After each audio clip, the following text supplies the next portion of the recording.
कोठारी परिवार जामनगर शहर का सबसे संपन्न परिवार है। उनकी ज्वेलरी की दुकान से आज उन्होंने करोड़ों का बिजनेस खड़ा किया है। लेकिन कोठारी परिवार के मुखिया सुरेश इस करोड़ों के बिजनेस को अपनी ताकत नहीं मानते। उनकी सोच तो कुछ अलग ही है। इस बारे में आज वो अपनी शादी की 25वीं सालगिरह के मौके पर सभी मेहमानों के सामने बताते हुए कहते हैं, लोग कहते हैं कि कोठारी परिवार सबसे ज्यादा संपन्न और रईस परिवार है। करोड़ों का बिजनेस है उनका, किसी चीज की कमी नहीं है हमें। लेकिन अगर आप मेरी नजर से देखें तो कोठारी परिवार की असली ताकत हमारे आपस का प्यार है, जो हमें बांधे रखता है। मैंने जब ये बिजनेस शुरू किया था तब मेरे पास कुछ भी नहीं था, बस था तो मेरी पत्नी तुलसी का साथ। उसके प्यार और विश्वास से ही मैंने इतना सब हासिल किया है। तुलसी के बाद मेरे दोनों बेटे, जिनसे मैं बहुत ज्यादा प्यार करता हूं, उन्होंने इस परंपरा को आगे बढ़ाया। इसलिए मैं हमेशा कहता हूं कि मेरी असली ताकत मेरा परिवार है। जब तक हम साथ में हैं, कोई हमें नहीं हरा सकता। सुरेश कोठारी के 2 बेटे हैं, कमल और विहान। कमल बड़ा है और उसकी शादी लीना से हो चुकी है। उसने अपनी पढ़ाई पूरी होते ही अपने पापा के साथ बिजनेस को ज्वाइन कर लिया था। लेकिन विहान जरा सा चंचल था। उसे अभी भी बिजनेस को ज्वाइन करने में कोई दिलचस्पी नहीं थी। ये खुराना की ज्वेलरी का ऑर्डर आज पूरा ही होने वाला है, आप एक बार इसकी डिजाइन तो देख लीजिएगा। विहान, तुम कब कमल की तरह कंपनी ज्वाइन करने वाले हो? पापा अभी तो वक्त है, भैया है ना, अभी उन्हें सब कुछ संभालने दीजिए। मैं ना अभी थोड़ी पढ़ाई करना चाहता हूँ। तुम ज्वेलरी डिजाइन ही तो पढ़ रहे हो ना, अभी से काम संभाल लोगे तो आसानी होगी। क्यों कमल? पापा अभी से इतनी समझ नहीं है, आप क्यों चिंता करते हैं, मैं हूं ना। इससे बस पॉकेट मनी दीजिए और एंजॉय करने दीजिए, मैं सब कुछ देख लूंगा। ठीक है विहान, तुम्हारा जब मन हो तब से कंपनी को ज्वाइन कर लेना। कमल तुम्हें सब कुछ सिखा देगा। जी पापा। मम्मी, आपने मेरे लिए पास्ता नहीं बनाया? अरे आज कमल की पसंद के आलू के पराठे और खीरे का रायता बनाया है, और ये कचौरी भी तो है ना, वो खाओ। देखो देवर जी, माँ जी हमेशा ही इनकी पसंद का खाना बनाती है, आपकी नहीं। हाँ भाई, मैं छोटा हूं ना इस घर में, बस एक बार मेरी शादी होने दो, फिर देखते हैं। अच्छा, शादी होने से तेरी वैल्यू बढ़ जाएगी क्या? तुझे ऐसा लगता है? वक्त वक्त की बात है भैया, आप देखना, आज जो आपका है एक दिन मेरा होगा। चलो अब मजाक बहुत हुआ, चुपचाप नाश्ता करो। कोठारी परिवार का आपसी प्यार उनकी सबसे बड़ी ताकत थी। दोनों भाइयों के बीच में कभी भी पैसों को लेकर कोई तकरार नहीं आई थी। और अब एक और खुशखबरी कोठारी परिवार का इंतजार कर रही थी। विहान, विहान कहाँ है? क्या हुआ, आपको कुछ काम था क्या उससे? आपको पता तो है वो कैसे अपना दिन काटता है। अरे अब उसके मस्ती करने के दिन जा चुके हैं तुलसी। है? मैं कुछ समझी नहीं। अरे माँ, आपकी 25वीं सालगिरह पर हमारे काफी सारे क्लाइंट्स आए हुए थे पार्टी में। उसी में से शर्मा अंकल को आपका छल्ला विहान पसंद आ गया है। आज उन्होंने अपनी बेटी चांदनी के लिए विहान का हाथ मांगा है। क्या? सच कह रहे हैं आप दोनों? मैं तो यूं ही विहान की शादी के लिए परेशान हो रही थी, लेकिन उसका रिश्ता तो सामने से आ गया। देखो, अब उससे कहो कि उसके खेलने कूदने के दिन जा चुके हैं, अब जिम्मेदारी उठाने का वक्त आ गया है। ये लो, शैतान का नाम लिया और देवा जी हाजिर। क्या हुआ, आप सब मेरा इंतजार कर रहे थे क्या? देवर जी, अब तो आपकी आजादी के दिन जा चुके हैं, अब आप भी बंधन में बंधने वाले हैं। हैं? क्या बातें कर रहे हैं आप सब? तेरे लिए रिश्ता आया है पगले, और पापा ने हाँ भी कर दिया। अरे पापा, मुझे अभी शादी नहीं करनी प्लीज। अभी 26 साल में शादी नहीं करेगा तो कब करेगा, बूढ़ा होकर? मैंने शर्मा जी को चांदनी के लिए हाँ कह दिया है। पापा जी, ये विहान भी ना ऊपर ऊपर से ना कह रहा है, मन में तो इसके भी लड्डू फूट रहे हैं। जब पार्टी में चांदनी आई थी तब इसकी नजर ही नहीं हट रही थी उससे, है ना देवर जी? सही कह रही हूँ ना? क्या भाभी आप भी? अरे देखो देखो कैसे शर्मा रहे हैं हमारे विहान बाबू। चलो, इसका मतलब ये शादी के लिए तैयार है। क्या आप सब भी मुझे मिलकर फंसा रहे हो? सब हंसने लगते हैं। विहान के रिश्ते की बात सुनकर सारा परिवार बड़ा ही खुश था। सब लोग विहान की शादी की तैयारी में लग गए थे। अरे दुल्हा दुल्हन की एंट्री ऐसी होनी चाहिए कि सब लोग देखते रह जाए। हाँ, और सुनो, कोई बाराती बिना गिफ्ट के जाना नहीं चाहिए, ठीक है? हमारे बच्चे एक दूसरे के लिए इतना सब कर रहे हैं, ये देखकर मुझे बड़ी खुशी होती है तुलसी। हाँ, आप तो हमेशा से कहते आए हैं कि हमारी असली दौलत तो हमारा परिवार ही है। बस मैं चाहता हूं कि इनका प्यार ऐसे ही बरकरार रहे, कभी इनमें कोई मन मुटाव ना आए। हाँ, और हमारे परिवार को किसी की नजर ना लगे। सुरेश और तुलसी अपने परिवार के आपसी प्यार को देखकर काफी खुश थे, लेकिन वो कहते ना कभी कभी खुद की ही नजर लग जाती है। शायद कोठारी परिवार के साथ भी यही होने वाला था। चांदनी और विहान हनीमून से कब लौटने वाले हैं? बस कल सुबह को यहाँ पहुंच जाएंगे। कल से विहान को ऑफिस में बुला लेते और उसे वो नया वाला प्रोजेक्ट संभालने को दे देते। इससे हमें भी पता चल जाएगा कि उसे ज्वेलरी की कितनी नॉलेज है। वो नया वाला प्रोजेक्ट तो मैं संभाल रहा हूं ना पापा। हाँ, लेकिन विहान ने अभी ज्वेलरी डिजाइन में काफी पढ़ाई की है, हमें उसे भी मौका देना चाहिए। लेकिन उसने आज तक कोई प्रोजेक्ट पर काम नहीं किया है पापा। मुझे नहीं लगता कि हमें उसे अभी कोई बड़ा काम देना चाहिए। नहीं कमल, विहान भी कोठारी एम्पायर का हिस्सा है, हमें उसे भी आगे आने का मौका देना चाहिए। जिस तरह तुमने इस एम्पायर को संभाला है, अब विहान को भी हमें उसी तरह बनाना होगा, और तुम उसमें उसकी मदद कर सकते हो। जी पापा।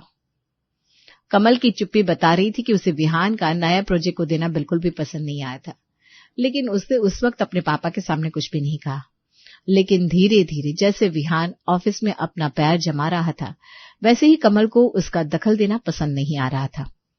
पापा, मैं ये कह रहा था कि हम इसमें रूबी डालते हैं, इस नेकलेस में काफी अच्छा लगेगा।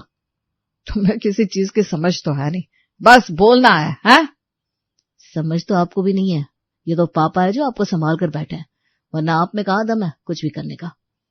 बदतमीज, ऐसे बात करते बड़े भाई से? तमीज कमानी पड़ती है भैया, आपने पहले बदतमीजी शुरू की थी। अरे चुप करो दोनों, क्या हो गया तुम दोनों को? कुत्ते की तरह लड़ रहे हो। इस कंपनी पर तुम दोनों का बराबर का हक है, ना किसी का कम ना किसी का ज्यादा। ऐसा नहीं है पापा, इस कंपनी पर मेरा सबसे ज्यादा हक है। मैंने इस कंपनी में अपने कितने साल दिए हैं, इसने तो अभी अभी ज्वाइन किया है इसे। ये मेरी कंपनी है और मैं इसे किसी बेवकूफ के हाथ में नहीं जाने दे सकता। क्या कहा आपने? बेवकूफ? अरे आपसे ना समझ इंसान तो मैंने देखा ही नहीं है। अगर मैं इस कंपनी का मालिक होता तो मैं आपको कभी आने भी नहीं देता। बस बहुत हो गया, यही संस्कार दिए हैं मैंने तुम दोनों को। इस तरह से लड़ रहे हो जैसे भाई नहीं एक दूसरे के दुश्मन हो। अब तुम दोनों में से कोई एक शब्द भी नहीं कहेगा, समझे तुम दोनों? सुरेश ने उन दोनों को उस वक्त तो चुप करवा दिया, लेकिन दोनों के मन में जो अब नफरत का दिया जल चुका था, वो धीरे धीरे आग पकड़ रहा था। और इस नफरत की आग में अब दोनों कुछ ऐसा कदम उठाने वाले थे जिससे शायद पूरा कोठारी परिवार बर्बाद हो सकता था। बस अब बहुत हो गया, मैंने छोटा भाई समझकर उसे कितनी बार माफ किया है, लेकिन अब नहीं। मैंने इस कोठारी एम्पायर को कितने साल दिए हैं और इसने आते ही उस पर राज करना शुरू कर दिया। नहीं, मैं अपने हाथ से सब कुछ जाते हुए नहीं देख सकता। तो आपने क्या करने का सोचा है? मैं कोठारी एम्पायर के आधे से ज्यादा शेयर अपने नाम पर करवा लूंगा, फिर देखता हूं ये कैसे मुझसे जुबान लड़ाता है। लेकिन पापा जी, अगर उन्हें पता चल गया तो?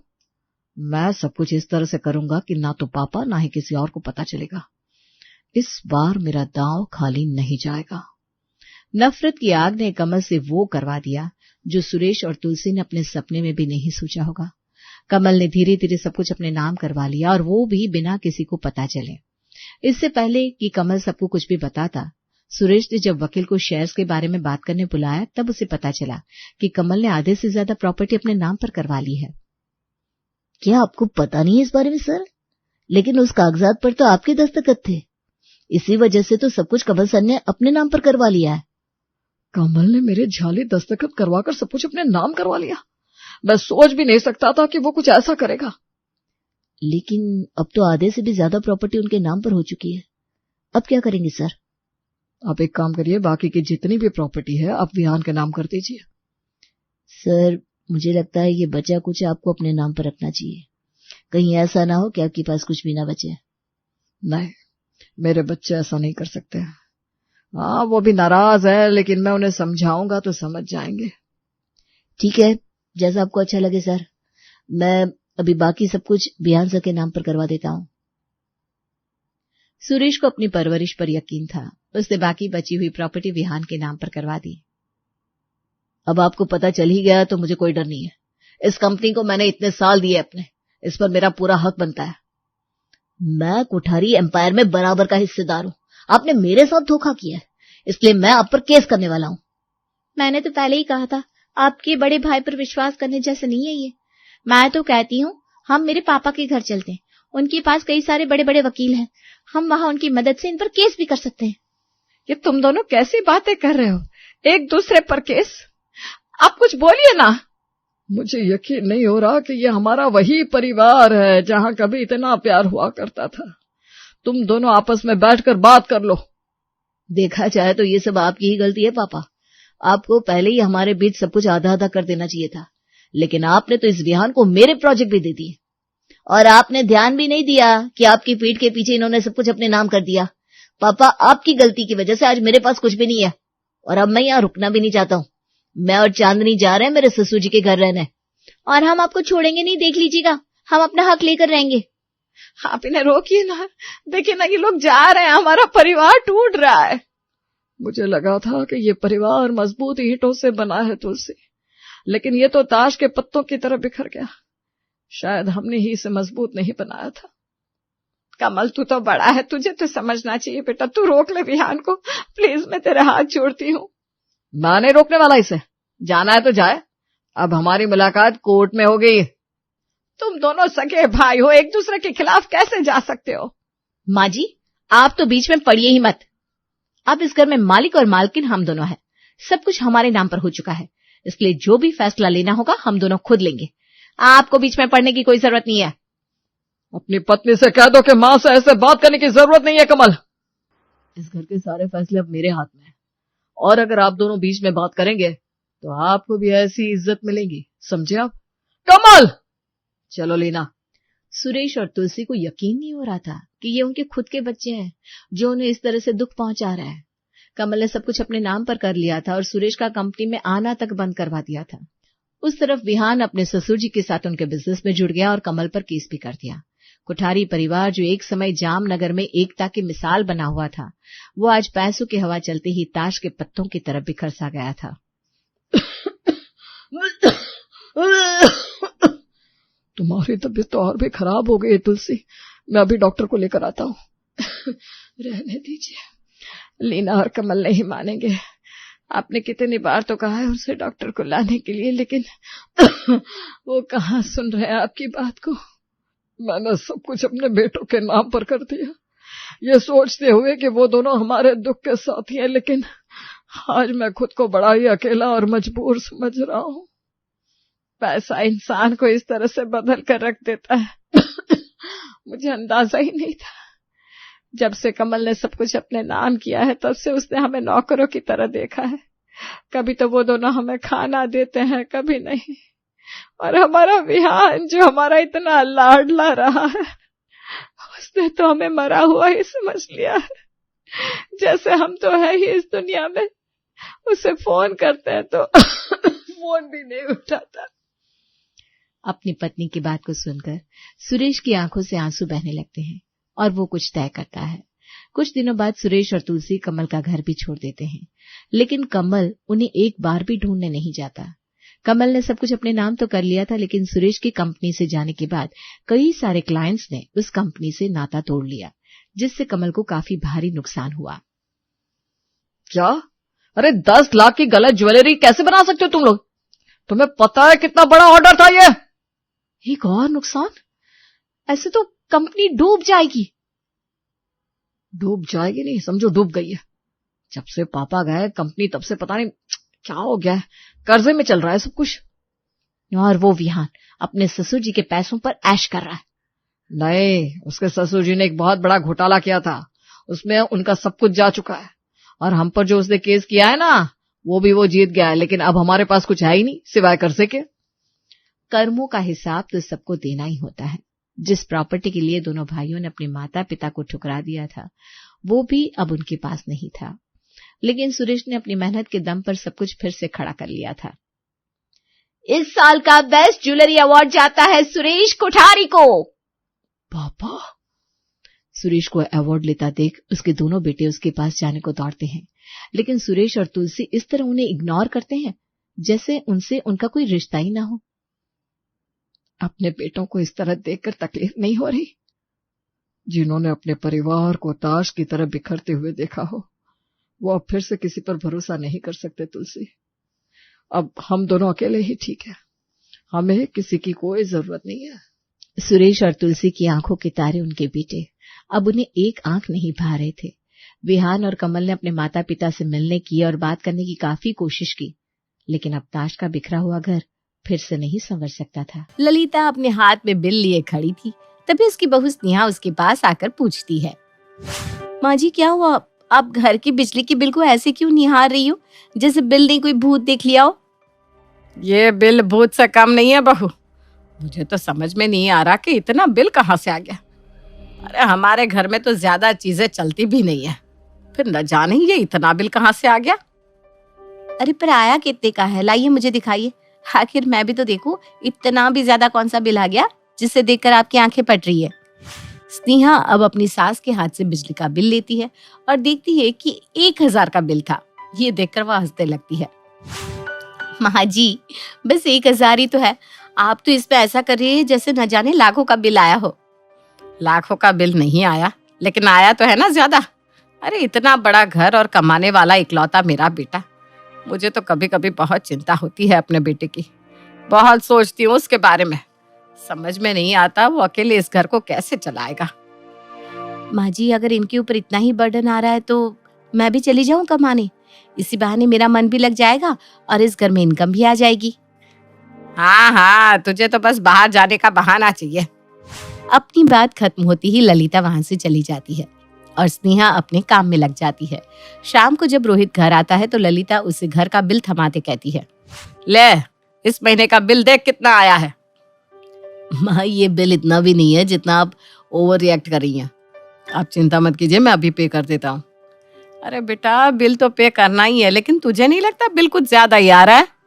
क्या माँ आप बिना छोटी सी बात को राय का पहाड़ बना रही हो। इतना बोलकर रोहित बिल पे कर देता है। समय गुजरता है। गुजरते समय के साथ स्नेहा घर में अकेले बोर हो जाती।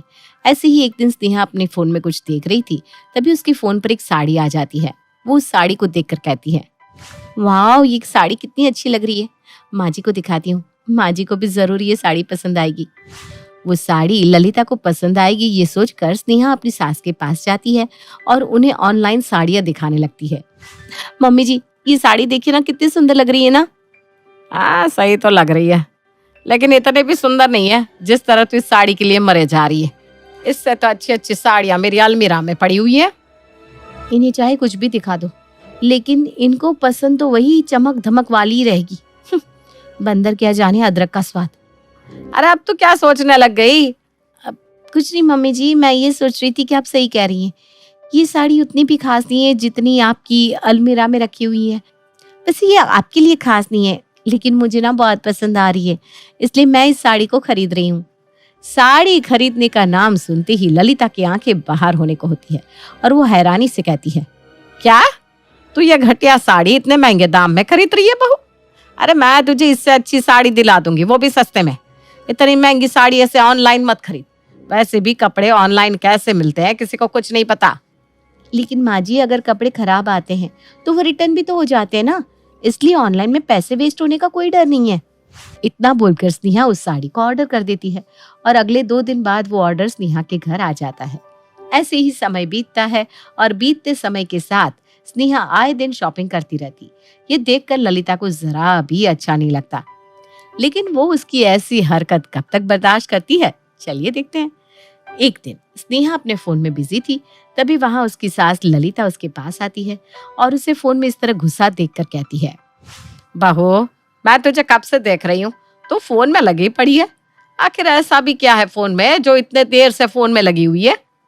मैं अभी तो देखो क्या देख रही है तू। माँ जी मैं तो बस ऑनलाइन शॉपिंग कर रही थी। वो क्या है ना, जितनी अच्छी चीज ऑनलाइन मिलती है वो ऑफलाइन नहीं मिलती, और आपको पता है ऑनलाइन तो हर एक चीज अवेलेबल है। स्नेहा की ये बात सुनकर ललिता को बेहद गुस्सा आता है और वो अपनी बहू को फटकार लगाते हुए कहती है, बहू तुझे नहीं लगता तू कुछ ज्यादा ही शॉपिंग करने लगी है? अरे मेरे बेटे की कमाई है इतनी सी और तू पैसे शॉपिंग में पानी की तरह बहा रही है। माफ करना माँ जी, लेकिन मैं पैसों को पानी की तरह नहीं बहा रही हूँ, बल्कि इस घर की जरूरतों का सामान ले रही हूँ। जरूरत के सामान का तो पता नहीं, लेकिन पैसों की फिजूल खर्ची कर रही है। आने दे आज रोहित को, तेरी शिकायत उससे लगाऊंगी, फिर देखती हूँ ऑनलाइन कितनी शॉपिंग करती है। स्नेहा ललिता की बात को इग्नोर कर देती है और अपने कमरे में चली जाती है। शाम को जब रोहित घर आता है तो ललिता रोहित को भड़काते हुए कहती है, आ गए मालिक आप। माँ, आप इस तरह क्यों बात कर रही हैं? मालिक, अब आपसे ऐसे बात ना करूं तो कैसे करूं? आप तो इस घर के मालिक हैं। आप पैसा कमाते हैं, तभी तो आपकी बीवी हर समय ऑनलाइन शॉपिंग करती रहती है।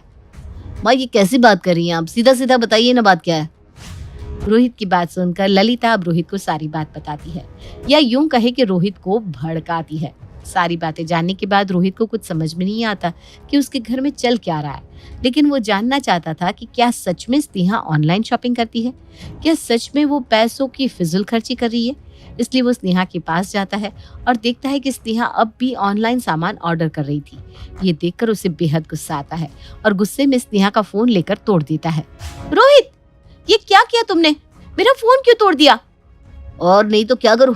अरे जब देखो फोन में लगी रहती हो। तुम्हें जरा भी होश नहीं कि मैं घर पर हूं भी या नहीं। हर समय फोन में ऑनलाइन शॉपिंग। इस ऑनलाइन की दुनिया से बाहर निकलोगी तब तुम अपने परिवार के साथ रह पाओगी, नहीं तो एक दिन तुम्हारे हाथ से सब कुछ चला जाएगा। बस रोहित, बहुत हो गया। बहुत बोल लिया तुमने और बहुत सुन लिया मैंने। अरे हद करते हो तुम। मैं खुद के लिए ऑनलाइन शॉपिंग नहीं कर रही हूँ, बल्कि इस घर के लिए ऑनलाइन शॉपिंग कर रही हूँ। इस घर में ना तो ढंग की एक बेडशीट है, ना ही सोफे का कवर, ना एक बर्तन, और ना ही एक झाड़ू। टूटी फूटी झाड़ू से मुझे पूरे घर में झाड़ू लगाना पड़ता है। पुराने खटारे जैसे बर्तन में मुझे खाना बनाना पड़ता है। लेकिन नहीं, तुम्हें तो सिर्फ और सिर्फ अपनी माँ की बात सुनाई देती है, अपना गुस्सा दिखता है।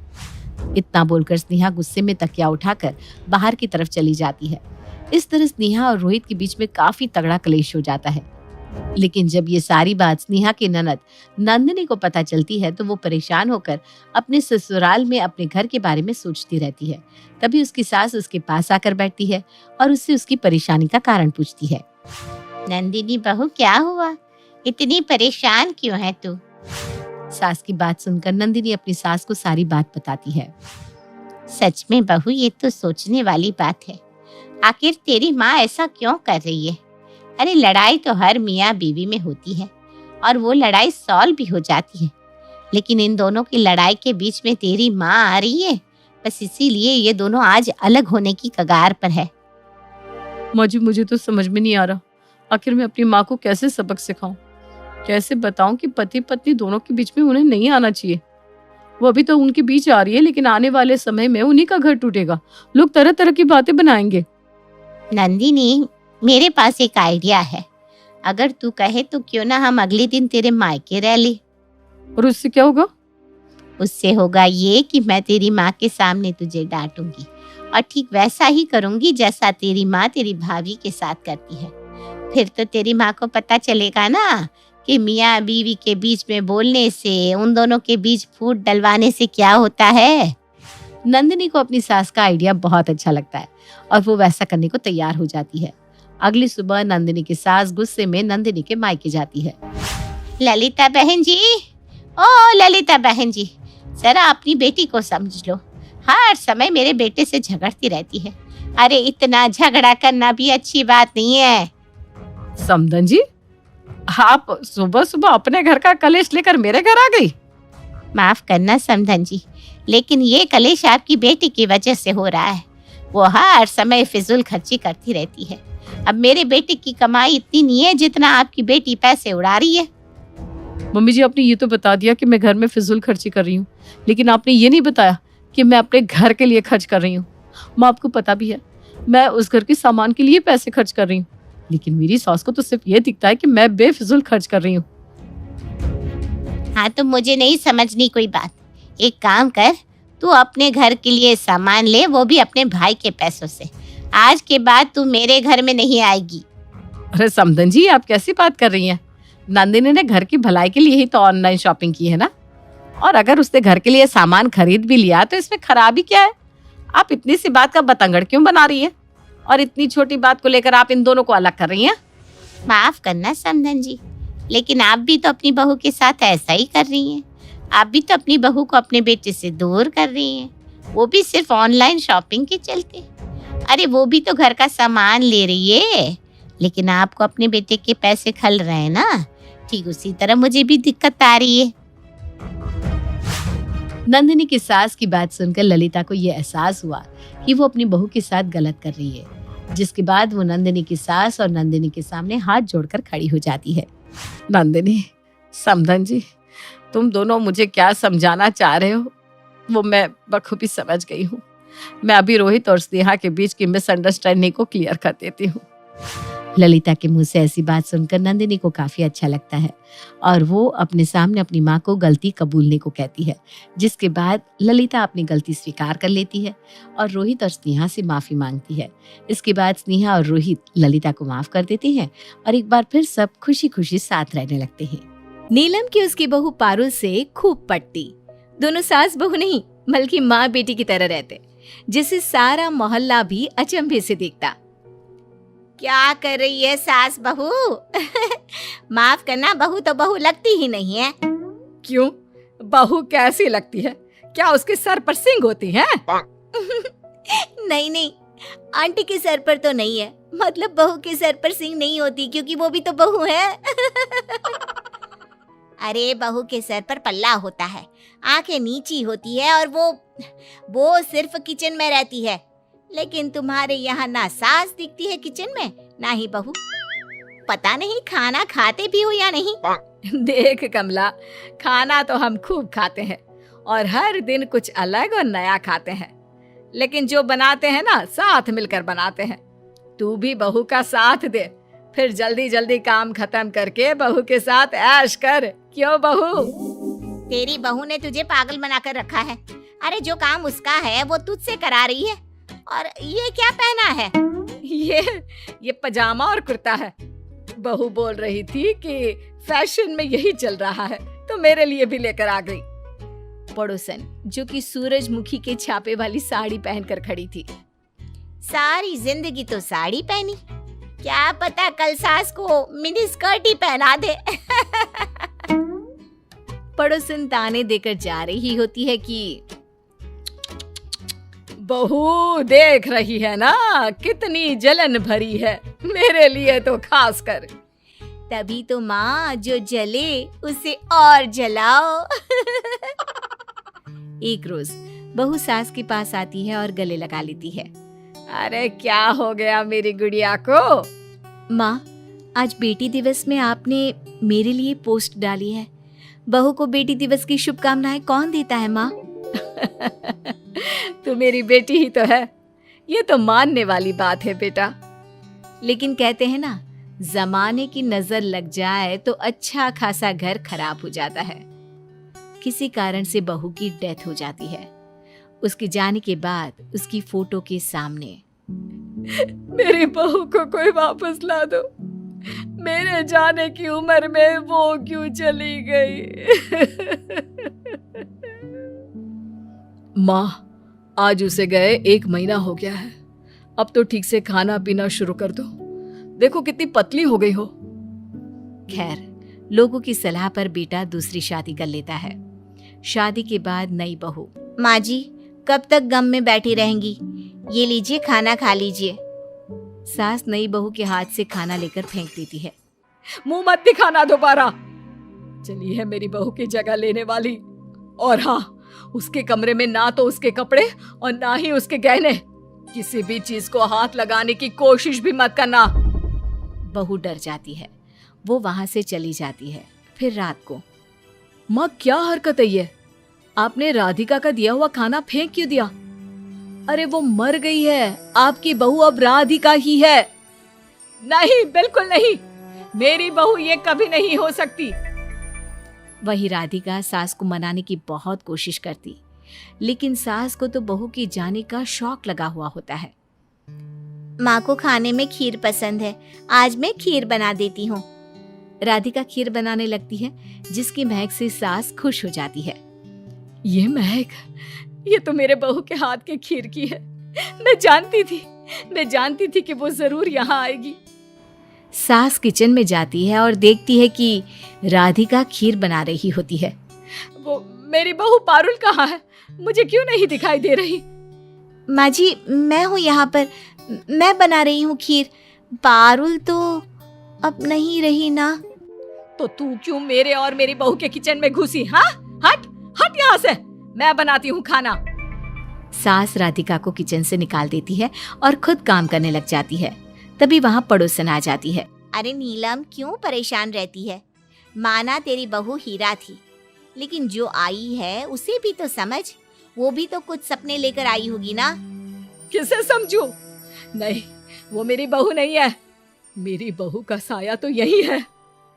राधिका पड़ोसन को पानी लाकर देती है। राधिका बहू, नीलम और पारुल मोहल्ले में मिसाल हुआ करते थे। मैं भी कई बार यहाँ से लड़कर जाती। बहुत जलन होती थी मुझे इन सास बहू को देखकर। पता नहीं किसकी काली नजर ने घर खराब कर दिया। मैं सब जानती हूँ आंटी जी, लेकिन माँ जी को अपने जीवन को आगे भी जीना है। ऐसे तो नहीं चलेगा ना कि वो सारा दिन बिना खाना पानी के बैठी रहे। खैर, कोई क्या कहता। लोग घर आते, सास को समझाने की कोशिश करते और ऐसे ही एक दिन ननद आती है। देखिए भाभी, गलती तो आपकी ही है जो माँ ठीक नहीं हो पा रही। पारुल भाभी थी तब तो माँ मुझे भी याद नहीं करती थी, लेकिन आप है कि माँ के दिल से पारुल भाभी को निकाल ही नहीं पा रही है। अगर ऐसा है तो भैया ने तो शादी करके गलती ही करती है।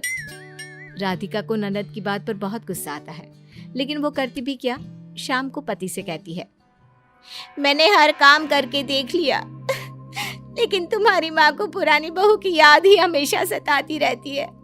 मुझे लगता है मुझे अब इस घर से चले जाना चाहिए। देखो, हिम्मत मत हारो। मैं कोई उपाय करता हूँ जिससे माँ अब तुम्हें बहू मानने लगे। अगले दिन नहा धोकर राधिका पारुल की साड़ी पहन लेती है और सास को चाय देने जाती है।